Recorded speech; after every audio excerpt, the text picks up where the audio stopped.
could say your prayers. Hail Mary, full of grace. Smack the bitch in the face, take her Gucci bag and a North Face off her back. Assalamualaikum warahmatullahi wabarakatuh. Kembali lagi dengan saya di channel Diskusi Solusi Hukum. Nah, kemarin tepatnya pada tanggal 8 Oktober 2020 kita melihat di berbagai media tentang adanya aksi protes ataupun aksi unjuk rasa berkenaan dengan telah disahkannya Undang-Undang Omnibus Law yang menjadi perhatian tentu Undang-Undang tentang Cipta Kerja.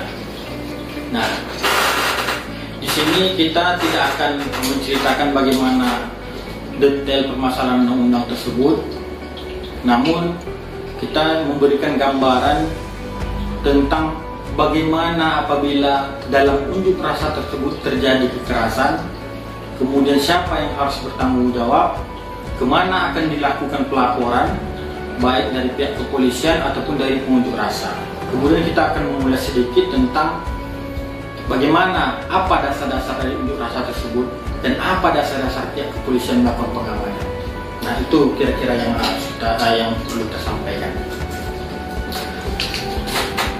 Nah, yang pertama, terhadap adanya aksi unjuk rasa ataupun menyampaikan pendapat di muka umum, ini sebenarnya telah kita ketahui bersama diatur di dalam Undang-Undang Dasar. Undang-Undang Dasar tersebut tepatnya pada pasal 28E Undang-Undang Dasar 1945 yang berbunyi tentang setiap orang berhak berkumpul, berserikat, dan menyampaikan pendapatnya di muka umum. Itulah menjadi dasar bahwa unjuk rasa, bahkan menyampaikan pendapat, menyampaikan protes, baik dari elemen masyarakat, elemen mahasiswa, bahkan kepentingan tertentu yang sesuai prosedur hukum itu dibenarkan dan dilindungi oleh hukum. Nah, yang kedua, bagaimana cara kita melakukan unjuk rasa, prosedur unjuk rasa yang dibenarkan dan dilindungi undang-undang.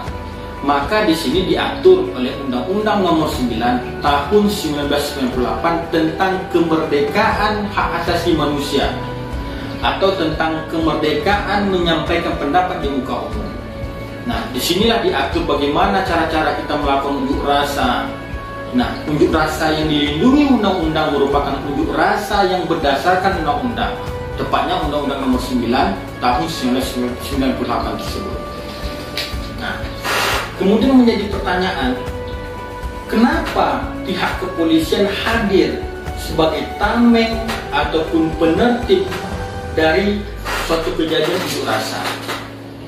Nah, sebenarnya di dalam undang-undang tersebut, Undang-Undang Nomor 9 Tahun 1998 tentang menyampaikan pendapat di muka umum, itu dijelaskan pada pasal 13 ayat 3-nya, menyatakan bahwa ketika terjadi suatu unjuk rasa ataupun suatu perkumpulan menyampaikan pendapat di muka umum, maka Polri, pihak kepolisian Republik Indonesia bertanggung jawab untuk mengamankan, menertibkan sesuai dengan prosedur perundang-undangan yang berlaku.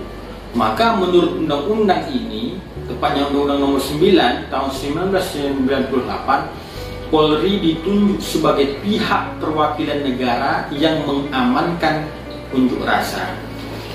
Nah, itu dari pandangan hukum tentang kenapa pihak kepolisian hadir sebagai tameng atau penertib dari suatu kejadian unjuk rasa. Nah, kemudian di dalam internal kepolisian tersebut tentu sangat banyak peraturan-peraturan internal, peraturan Kapolri tentang metode, macam mana pelayanan, kemudian bagaimana cara, itu diatur khusus.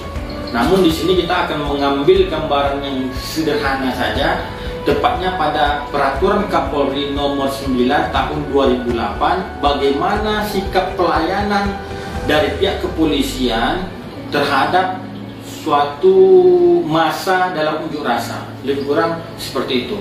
Tepatnya Peraturan Kapolri Nomor 9 Tahun 2008. Nah, dalam undang-undang ini, tepatnya pada pasal 23, bahwa yang pertama, apabila unjuk rasa tersebut telah melakukan unjuk rasa sesuai undang-undang yang dibenarkan, sesuai prosedur yang dibenarkan, maka pihak kepolisian wajib melindungi demonstran atau unjuk rasa yang dimaksud.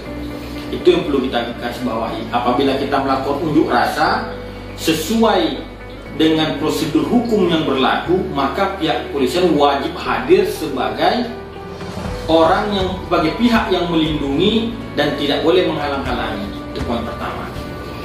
Poin kedua, menurut pasal 23 ini, apabila terjadi pelanggaran hukum, pelanggaran kejadian hukum tata tertib aksi unjuk rasa, maka pihak kepolisian wajib secara tegas dan proporsional untuk menanganinya. Maka apabila terjadi suatu pelanggaran dalam aksi demo, maka pihak kepolisian pun berhak mengamankan dan menertibkannya. Itu yang poin kedua.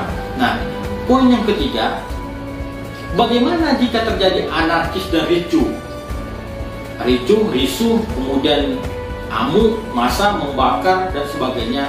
Nah, poin ketiga pada pasal 23 ini menjelaskan bahwa polisi berhak melakukan penangkapan seketika dan mengamankan agar tidak terjadi kericuhan yang lebih besar. Nah, itulah dasar-dasar pihak kepolisian dalam melakukan, salah satunya mengamankan suatu kejadian ataupun peristiwa. Tentu di sini arti lain bahwa kepolisian dilindungi menurut undang-undang dalam melakukan tindakannya dalam mengamankan. Nah, itu dalam pasal 23 Peraturan Kapolri nomor 9 tahun 2008. Nah, pada pasal 24-nya perlu juga kita tanyakan bahwa kepolisian dalam menjalankan tugasnya dalam menertibkan dan mengamankan unjuk rasa, maka dilarang, yang pertama, dilarang mengutamakan emosionalnya secara spontanitas. Maka kepolisian dilarang, artinya tidak boleh menunjukkan emosional pihak kepolisian dengan cara melempar, memukul, kemudian mengejar. Itu sangat dilarang dan itu diatur jelas menurut Peraturan Kapolri ini. Yang kedua, bertindak sewenang-wenang, kemudian keluar dari barisan, mengejar orang perorangan unjuk rasa, itu dilarang. Kemudian dilarang melakukan penganiayaan, dilarang melakukan kekerasan, dilarang melakukan pelecehan dan pelanggaran HAM, dan dilarang bertentangan dengan undang-undang lain. Nah, pada pasal 24 itu lebih kurang itulah gambaran bahwa polisi juga dilarang untuk melakukan suatu kekerasan. Nah, terus timbul pertanyaan, bagaimana jika polisi melakukan kekerasan dan penganiayaan yang menyebabkan aksi demo itu luka? Nah, ini ada aturan yang mengatur tersebut, kemudian ada juga ancaman pidananya. Nah, kita kembalikan pada undang-undang sebelumnya, tepatnya pada pasal 18 yang menerangkan bahwa apabila ada pihak yang menghalangi unjuk rasa dengan kekerasan ataupun ancaman kekerasan, sedangkan unjuk rasa tersebut telah sesuai dengan undang-undang, maka didapat dipidana dengan pidana 1 tahun.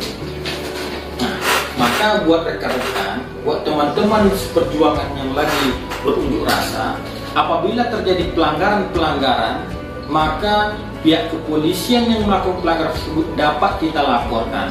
Namun begitu juga sebaliknya, ketika aksi demo kita lakukan secara anarkis, bertentangan dengan hukum, maka pihak kepolisian juga berhak memproses kita secara hukum. Jadi ini suatu yang disebut keseimbangan. Oleh sebab itu, kemana kita harus melapor kejadian-kejadian tersebut ketika ada pelanggaran kekerasan terhadap aksi unjuk rasa? Itu sangat sederhana. Yang pertama, kita dapat melakukan laporan terhadap Komisi Nasional Kompolnas ke Komisi Kepolisian Nasional Indonesia. Nah, dengan bukti-bukti pelanggaran-pelanggaran yang terjadi, kita dapat melaporkan pihak kepolisian terkait dengan dugaan-dugaan yang ada kepada Kompolnas. Kemudian kita dapat juga melaporkan kejadian-kejadian tersebut kepada Komnas HAM, Komisi Hak Asasi Manusia. Nah, ini untuk melindungi undang-undang karena menyampaikan pendapat di muka umum tersebut dilindungi oleh Undang-Undang Dasar. Nah, lebih kurang itu undang-undang yang mengatur, kemudian di sanalah kita dapat menyelesaikan apabila terjadi dugaan-dugaan pelanggaran. Nah, buat rekan-rekan, lebih kurang itu kiranya sharing ataupun ilmu yang dapat kita bagikan, namun tentu tidak mendahului ahli-ahli hukum ataupun ilmu-ilmu hukum yang di atas kita. Kita dengan ilmu terbatas menyampaikan apa yang kita ketahui dan yang pernah kita alami. Oke, cukup sekian diskusi kita hari ini. Saya pamit. Assalamualaikum.